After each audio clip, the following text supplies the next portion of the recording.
Bom dia, meninos e meninas. Hoje nós vamos estudar a poesia concreta, né? Um movimento que vai se desenvolver de 1950 para frente. Então, eu vou compartilhar aqui a minha tela com vocês, para que a gente possa, então, falar a esse respeito, tá? Então, um minutinho, vamos lá, prontinho. Então, essa poesia vai se desenvolver aqui no Brasil a partir da década de 50. Esses nomes que estão aqui, Haroldo de Campos, Augusto de Campos e Décio Pinhatari, são os grandes nomes da poesia concreta no Brasil. Tá? Então, que tipo de poesia é essa? Então, vamos pegar o contexto primeiro.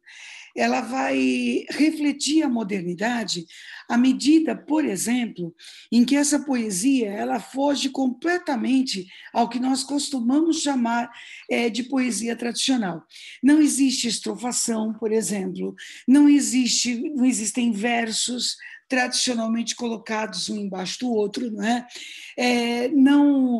Não existe, obviamente, portanto, preocupação com métrica, preocupação com rima, não no sentido tradicional. Então, é uma poesia que foge completamente aos textos conhecidos nossos. Não é? Em termos de conteúdo, ela vai mostrar um lado crítico muito grande. Algumas são brincadeiras, né? Mas muitas, brincadeiras de palavras, jogos de palavras mesmo.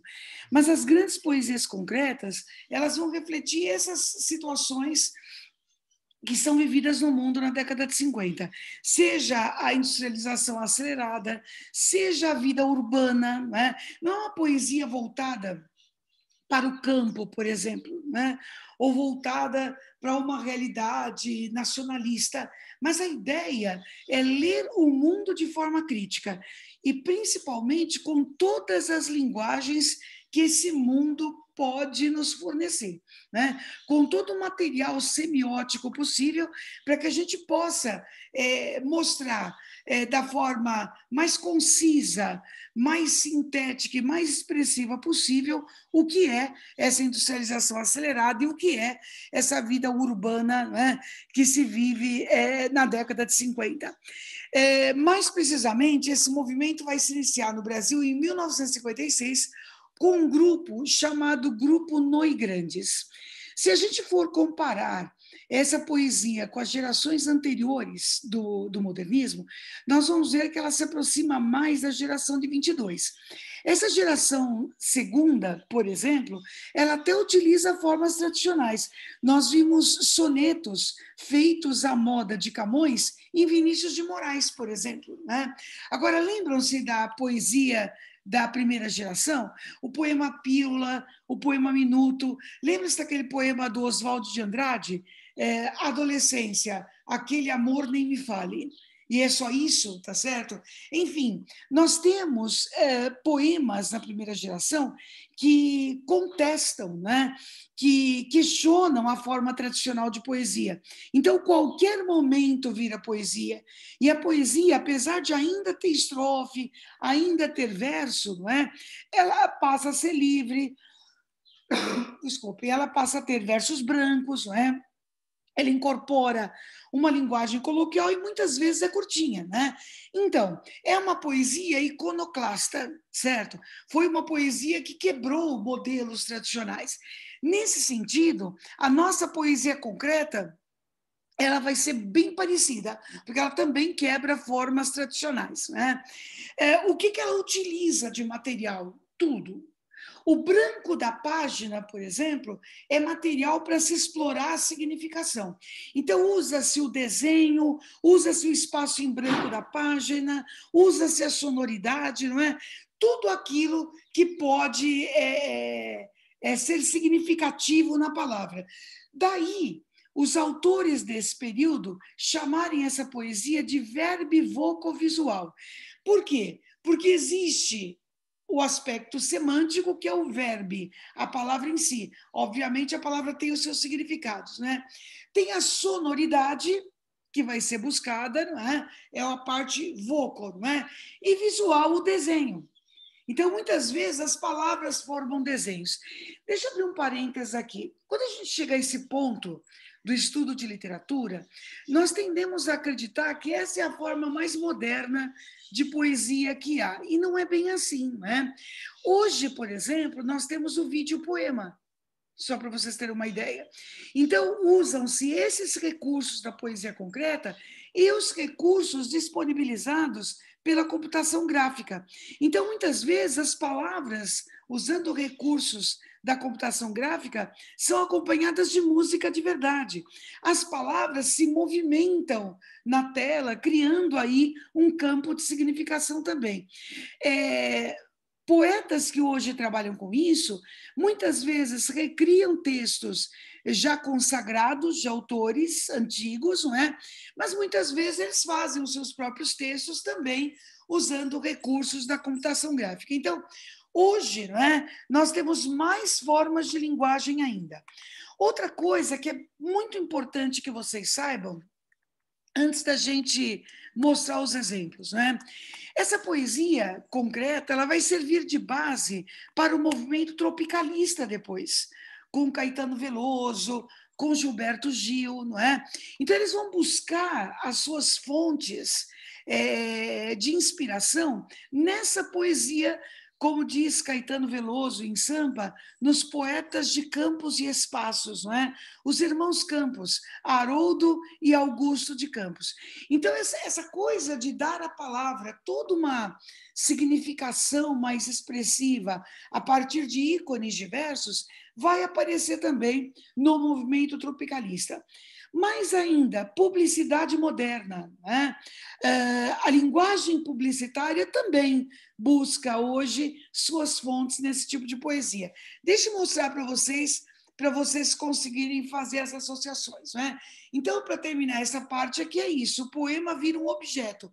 O poema não é uma sequência de versos divididas em estrofes de uma forma tradicional, mas o poema é um objeto com linguagens diversas, certo? E são essas linguagens diversas que são exploradas intensamente. Aí eu separei alguns para vocês verem, não é? Olha esse, não é? Que brinca com as palavras e com o formato delas, olha só. E me pergunto já em prosa, existe coisa mais gostosa? Então repare, não é? A frase que está sendo colocada aí com direito a 2 pontos e travessão, vai formar o desenho da xícara. E a interrogação, a asa da xícara. A fumacinha, né, que sai aí da xícara são os versos, né? E versos, obviamente, saindo do tradicional.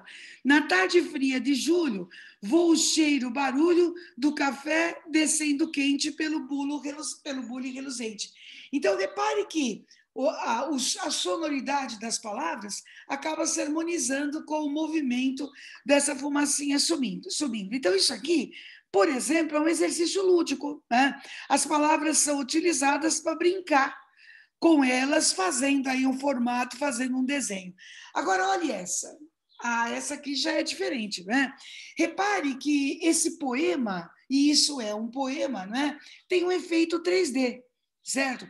Você não consegue precisar exatamente se nós começamos grande e vamos terminando pequenininho até chegar à essência ou se, na verdade, há um movimento de abertura. Olha, gente, de verdade, tanto faz. Se você vê isso como movimento de expansão ou movimento de retenção, nenhum desses dois se anulam, né? No sentido deste texto. Repare que também há um trabalho com cores aqui. Destaca-se no início a palavra poesia, início ou fim, não é? E no centro a palavra arte. Então veja que a poesia vai se repetindo, até chegar ao meio, né? Cuja ideia é mostrar para a gente que é arte, não é? Agora, eu posso entender que começa nessa estrutura labiríntica, não é? Pelo meio, a arte até se expandir e chegar à poesia. Veja, o sentido, gente, não está em frases. Estão vendo como é que é? Não está em estrofes, mas o sentido está na montagem que é feita com a palavra. Não é à toa que isso aqui é chamado de poesia concreta, né? É concreta porque o texto se torna um objeto. Então é um negócio interessante. Agora, olhe esse, muito legal, né? Que já tem um teor mais crítico. Repare que a mão, o contorno da mão, é desenhada com as palavras, com as frases sim, senhor, não, senhor, né? Que é o que dá para responder num regime autoritário. E em vermelho, fazendo o formato da boca, nós temos um cálice, certo? Então, cálice aí repetido 4 vezes, né? E a mão ali na frente dizendo, deixando claro que a gente não pode abrir a boca, a não ser para falar sim, senhor, e não, senhor. Veja que aqui nós já temos um texto mais crítico, certo? Repare que a palavra, a imagem, eles falam por si mesmos. Não é isso? Não é preciso haver frases longas, não é preciso haver uma verborragia, né? É por isso que é um poema objeto. A imagem por si mesma é significativa. Olha essa também muito legal, né? Você tem uma palavra ou palavras que vão se expandindo, fazendo algo que sugere uma crítica à ausência de reforma agrária. Repare, né? Nós temos terra, certo? E ter, claros no primeiro verso, não é? Ou seja, a ideia da posse da terra. Mas conforme isso vai se expandindo, palavras vão se formando, né? Ara, rara, tá certo? Até chegar a isso, né? Terra, ara, terra, né? Sugerindo arado, né? A ideia do trabalho com a terra. Então, a terra nas mãos de quem trabalha nela, né? Erra-se, sugerido também no verso anterior, né? Quando a terra é colocada como propriedade, ou exclusivamente propriedade, sem ser produtiva, né? É importante que a propriedade seja produtiva, daí a combinação dos termos. Então, veja, não há frases, há termos que vão sendo combinados e atravessados, olha só, por uma linha em branco, não é? Mostrando como se dissocia, muitas vezes, o trabalho à ideia da terra. O último verso não há esse corte, né? Sugere-se terra nas duas pontas e arar no meio. Ou seja, o trabalho com a terra é muito mais importante para valorizar a sua posse. Agora, não daria para dar uma aula como essa sem mostrar este, né? O poema Lixo. Veja que a palavra lixo é formada pela sucessiva repetição da palavra luxo. Notem que a palavra luxo é escrita por letras góticas, que é essa letra mais floreadinha, né? Letra de diploma, por exemplo. Então, esse luxo, esse lixo, não é? Ele é formado pelo acúmulo do luxo, ou seja, não é? A crítica aqui é clara, a crítica é o consumismo, certo? Esse excesso, né? Esse ser que as pessoas associam ao ter, né? Só vira isso aí, um monte de lixo, que é, a gente sabe muito bem, um dos problemas da modernidade. Não era um problema apenas na época dos irmãos Campos, né? Mas é também um problema da modernidade.